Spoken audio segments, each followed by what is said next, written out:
नमस्कार, markets today में आपका स्वागत है। मैं हूं शैल भटनागर, आपके साथ जुड़ रहा हूं अपने नोएडा स्टूडियो से।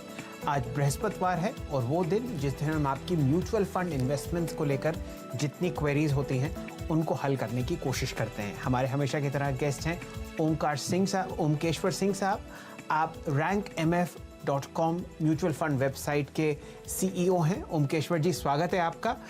चर्चा शुरू करते हैं बिल्कुल बहुत जल्दी, क्योंकि बहुत सारे हमारे साथ कॉलर्स जुड़े हुए हैं और जितना जल्दी हम लोग जवाब दे पाएंगे उतने ही प्रश्न हम संभाल पाएंगे। रविशंकर साहब हमारे साथ देहरादून से जुड़े हुए हैं। रवि जी, आपका स्वागत है मार्केट्स टुडे में। आप 3 से 5 साल की अवधि के लिए कुछ SIPs शुरू करना चाहते हैं। बताइए, क्या आपकी इन्वेस्टमेंट अमाउंट है और क्या आपका इन्वेस्टमेंट होराइजन है? मेरा 80,000 तक का अमाउंट है जो मैं सिप में करना चाहता हूँ, सिप के माध्यम से, और जिसमें लिमिट है, टाइम होराइजन जो है 3 से 5 साल है। चलिए, 15,000 रुपए आप निवेश करना चाहते हैं हर महीना और लगभग 3 से 5 साल आप अवधि रखते हैं। क्या आप सैलरीड इंडिविजुअल हैं या ये आपका किसी बिजनेस से पैसा आता हुआ दिख रहा है आपको? ना, सैलराइज पर्सन। चलिए, ओमकेश्वर सिंह साहब, 15,000 रुपए का इन्वेस्टेबल अमाउंट लगभग 3 साल तक, बताइए क्या राय है आपकी? जी, ये 3 से 5 साल के लिए इनके लिए सबसे अच्छा रहेगा या तो मल्टी कैप में लगा लें या फिर लार्ज कैप में लगा लें, या फिर हाइब्रिड भी ये देख सकते हैं बैलेंस्ड का, क्योंकि होराइजन 3 साल का, कम होराइजन 3 साल का रहेगा तो वो बैलेंस्ड बेटर रहेगा। अगर थोड़ा लंबा 3 से 5 साल का रहेगा तो वो इक्विटी डाइवर्सिफाइड यानी कि मल्टी कैप या लार्ज कैप में लगा सकते हैं। तो कुछ फंड जो मल्टी कैप में अवेलेबल हैं वो है Motilal Oswal 35 JM multi cap, Parag Parikh long term equity, UTI equity fund, SBI Magnum multi cap, Canara Robeco equity diversified. Similarly large cap में एक्सेस ब्लू चिप है, कैनरा रेवेको ब्लू चिप है, LIC लार्ज कैप है, Mirae asset large cap है और UTI master share. अगर 3 साल के लिए ये देख रहे हैं तो फिर ये वो हाइब्रिड में बैलेंस एडवांटेज देख सकते हैं। उसमें यूनियन बैलेंस एडवांटेज है, सुंदरम बैलेंस एडवांटेज है, टाटा बैलेंस एडवांटेज है, आदित्य ABSL बैलेंस एडवांटेज और ICICI प्रूडेंशियल बैलेंस एडवांटेज। तो ये 3 कैटेगरी के अच्छे स्कीम्स हैं, उसके हिसाब से वो चूज कर सकते हैं।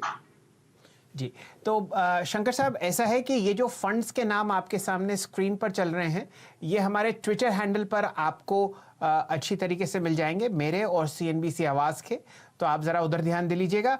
आपको कुल मिला के काफ़ी सारे फंड्स की चॉइस है और एक फंड आप यहाँ से चूज कर सकते हैं अपने मंथली निवेश 15,000 के लिए। हमारे साथ जुड़ने के लिए आपका बहुत बहुत शुक्रिया रविशंकर साहब। मैं उम्मीद करता हूं कि आपको तसल्लीपूर्वक जवाब मिला होगा। अब बारी है श्री AK हसीजा साहब की। आप बिल्कुल बराबर वाले शहर गाजियाबाद से जुड़ रहे हैं। हसीजा साहब, स्वागत है आपका CNBC आवाज़ पर और मार्केट्स टुडे पर। बताइए, आपका क्या प्रश्न है? आप सरकारी नौकरी में हैं और आप मेडिकली इंश्योर्ड हैं सरकार से, तो कम से कम वो एक बहुत प्लस पॉइंट है। जी सर, नमस्कार। हेलो, नमस्कार। सर, प्रश्न मैं पूछिए, अपना प्रश्न पूछिए हसीजा जी। जी सर, मैं 50,000 रुपए हर महीने axis bank and banking and PSU fund में लगाना चाह रहा हूँ 7 साल तक के लिए, ताकि एक अच्छा खासा कॉर्पस मेरे पास हो जाए। अच्छा, तो आप ये जानना चाह रहे हैं जी, आप ये जानना चाह रहे हैं कि क्या ये फंड की चॉइस ठीक है या नहीं, और आप क्या कॉर्पस चाहते हैं और क्या रिटर्न की उम्मीद रखते हैं? सर, 9 से 11% के रिटर्न की मैं एक्सपेक्टेशन रखता हूँ, और जो भी अमाउंट एक्यूमुलेट हो जाएगा 7 साल में। जी जी, चलिए। तो ओमकेश्वर सिंह साहब, लगभग 50,000 रुपए महीना और 9 से 11% की उम्मीद है रिटर्न की अगले 7 साल में। क्या राय है आपकी?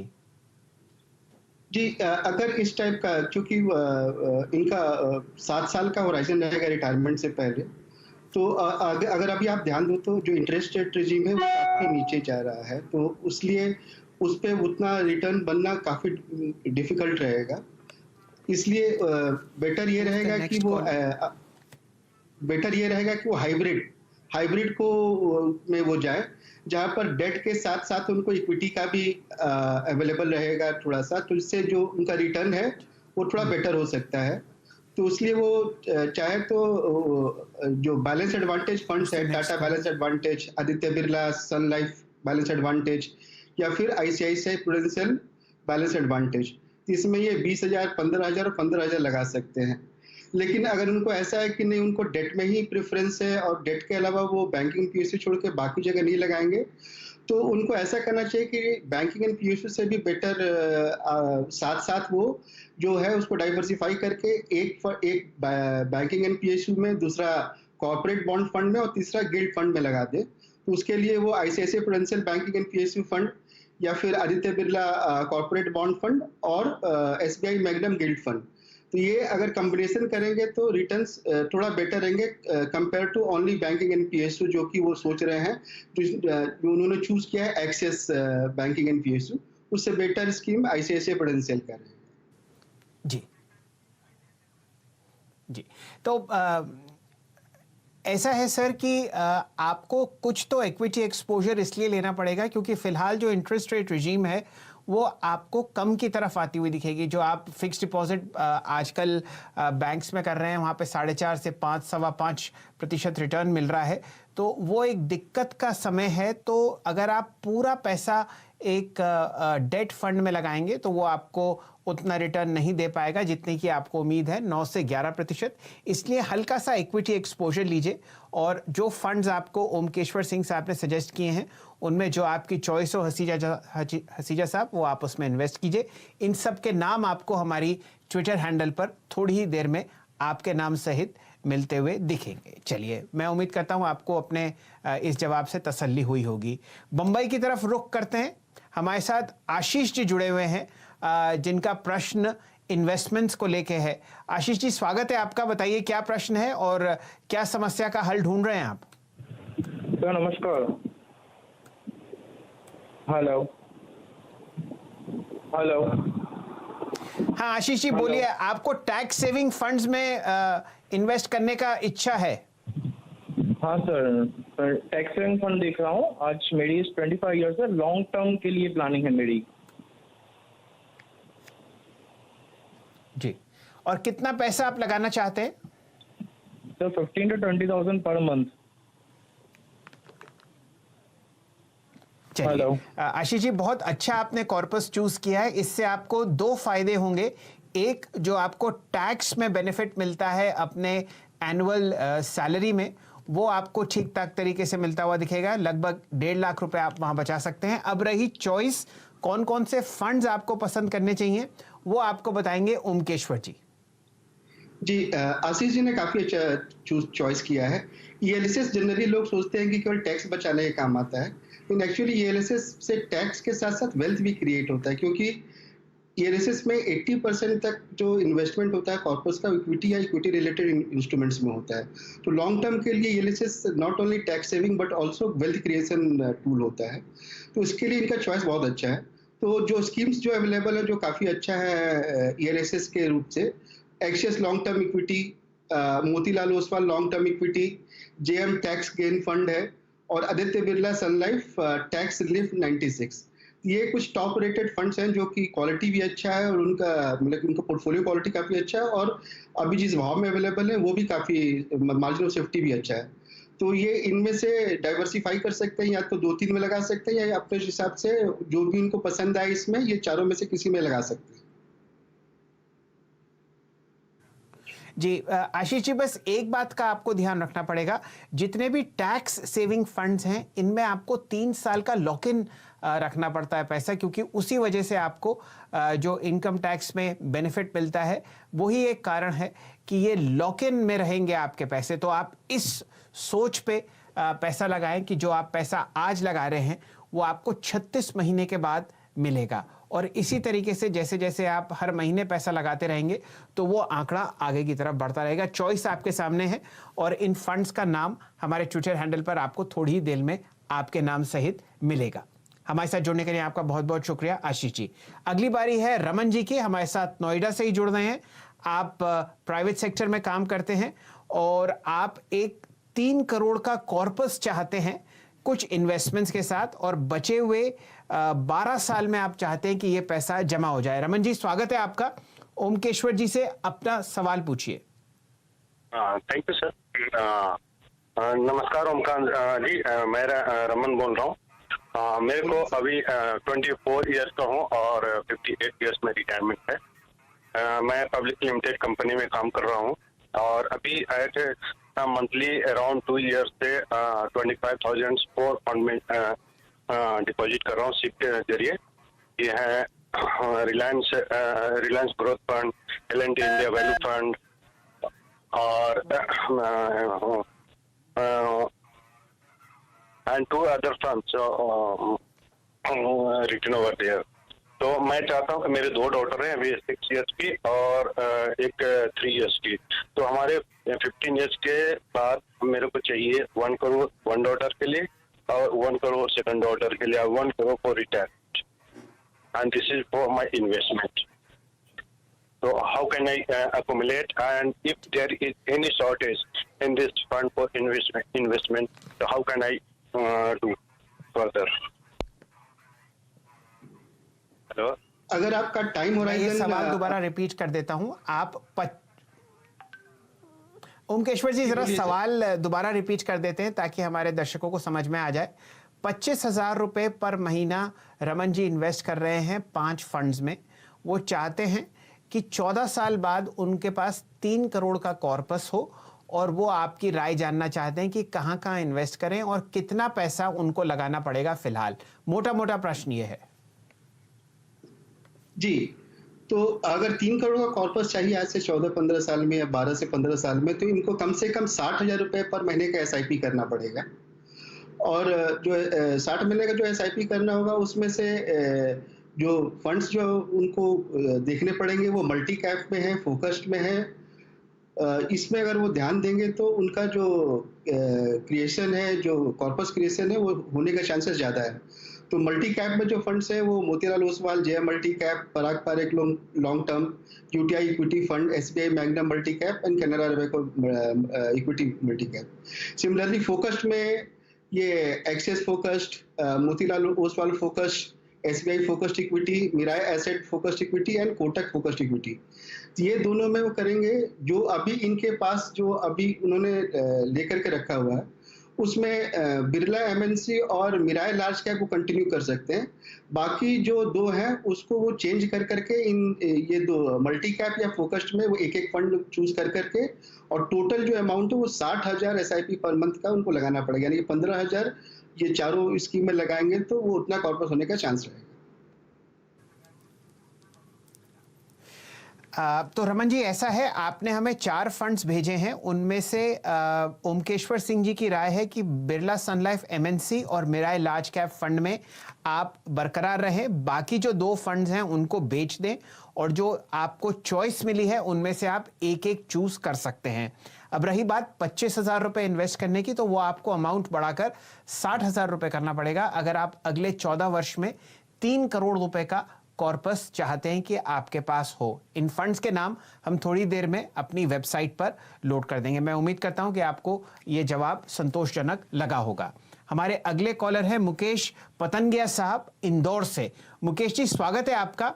आपने DSP के AMC के म्यूचुअल फंड्स में पैसा लगा रखा है SIP के तौर से। बताइए क्या आपका प्रश्न है और क्या आप चाहते हैं। सर, मेरा प्रश्न ये था, DSP टॉप 100 में मैं 1,000 रुपीज़ पर मंथ लगाता हूँ, तो अभी 4 साल तो हो गए सर, तो अभी उसको कंटिन्यू रखूँ कि उसको विड्रॉ कर लेना चाहिए सर, ये पूछना। चलिए, तो 4 साल से DSP टॉप 100 में आप 1,000 रुपए का SIP लगा रहे हैं। ओमकेश्वर जी, क्या ये फंड ठीक है या आप राय देंगे कि स्विच किया जाए यहाँ से? जी, इससे बेटर ऑप्शंस अवेलेबल हैं और काफी अच्छा क्वालिटी के लार्ज कैप फंड्स अवेलेबल है। एक लार्ज कैप फंड है, तो जो लार्ज कैप फंड है उसमें आप देख सकते हो एक्सेस ब्लू चिप हो गया, फिर कैनरा रेवेको ब्लू चिप हो गया, फिर LIC MF लार्ज कैप हो गया, या मिराय एसेट लार्ज कैप हो गया, या UTI मास्टर शेयर। ये मच बेटर स्कीम से क्वालिटी के वाइज भी और जो मार्जिन ऑफ सेफ्टी उसके हिसाब से भी। तो उस जो अभी वो उनका जो होल्डिंग है उसको वो चेंज कर करके इन 5 में से किसी के में भी वो चालू कर सकते हैं।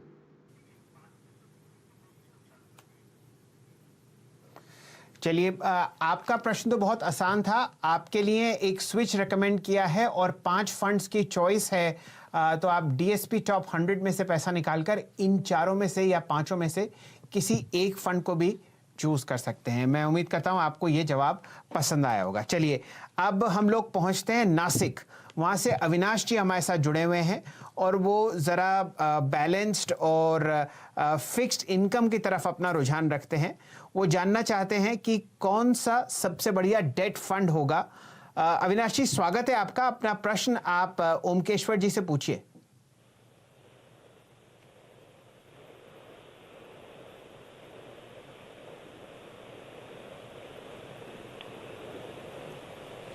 अविनाश जी, आपको हमारी आवाज आ रही है? हाँ, आ रही है सर। हेलो जी हाँ अविनाश जी, आप अपना प्रश्न पूछिए ओमकेश्वर जी से। हाँ सर, मैं शॉर्ट टर्म के लिए अभी जो लिक्विड फंड है उसमें यदि आपने डेट फंड में उसमें से कौन सा जो अच्छा फंड है जिसमें मेरा पैसा सिक्योर है और मुझे जब चाहे मैं उसमें से कुछ पैसा विड्रॉ कर सकूं।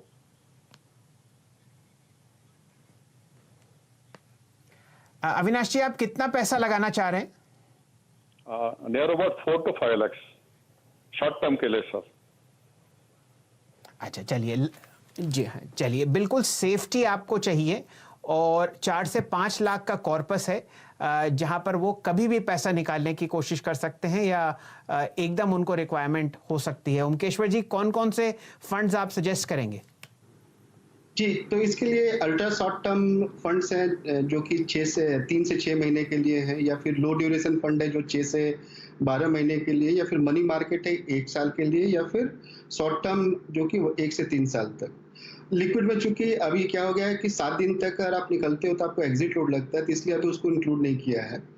उसके अलावा ये जितने भी फंड्स हैं जैसे कि HDFC ultra short term fund growth, Nippon India low duration growth, Aditya Birla Sun Life money manager growth, HDFC short term debt fund, ये किसी में भी लगा सकते हो और ये क्वालिटी काफी अच्छा है इन स्कीम्स का, और ये पैसा कभी भी चाहे तो निकाल सकते हैं। उनको T+1 पे उनको वो पैसा मिल जाएगा। जी, ओमकेश्वर जी, एक बात मैं और अपने दर्शकों के लिए जानना चाह रहा था आपसे। ये पैसा तो अल्ट्रा सेफ है ही, क्योंकि यहाँ पर पैसा जो लगाया जाता है AAA रेटेड सिक्योरिटीज़ में लगाया जाता है।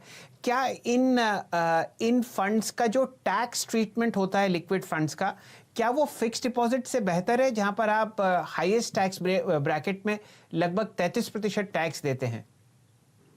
जी, तो इसमें अगर इसको हम देखें तो शॉर्ट टर्म कैपिटल गेन लगेगा, तो अगर ये थोड़े दिन के लिए रखे शॉर्ट टर्म जो कैपिटल गेन लगेगा वो सेम ही ट्रीट होगा, तो टैक्स के हिसाब से सेम रहेगा। लेकिन अगर लॉन्ग टर्म रखते हैं तो इसमें टैक्स के हिसाब से बेटर रहता है डेट फंड्स में। जी, तो मेरे ख्याल से long term capital gains tax अगर आप बॉन्ड फंड इन्वेस्टमेंट्स पे देते हैं तो वहां पर आपको इंडेक्सेशन का भी बेनिफिट मिलता है शायद। जी, 20% लगेगा, उसके हिसाब से फिर आपको इंडेक्सेशन कर लगेगा। जबकि शॉर्ट टर्म में जो आपका पर्सनल इनकम टैक्स जो कैटेगरी है उसी हिसाब से आपको लग जाता है डेट फंड्स में। चलिए, ये एक एक्स्ट्रा इन्फॉर्मेशन है आपके लिए अविनाश जी कि अगर आप फिक्स डिपॉजिट्स में पैसा ना रखना चाहें क्योंकि वहाँ का टैक्स ट्रीटमेंट ज़रा घातक होता है आपके रिटर्न्स के लिए, तो आप इन बॉन्ड फंड्स को देख सकते हैं जहाँ पर पैसा अल्ट्रा सेफ रहता है, और अगर आप लंबी अवधि के लिए रखते हैं तो टैक्स ट्रीटमेंट फिक्स डिपॉजिट के मुकाबले और बेहतरीन होता है। यहाँ पर ओमकेश्वर जी, हम लेंगे एक छोटा सा ब्रेक के बाद जुड़ते हैं और एक से एक बेहतरीन और एक से एक बड़े investment ideas mutual fund schemes में आपको मिल रहे हैं सिर्फ और सिर्फ CNBC आवाज़ और मार्केट्स टुडे में। जुड़े रहिए हमारे साथ, थोड़ी देर में हम हाजिर होते हैं।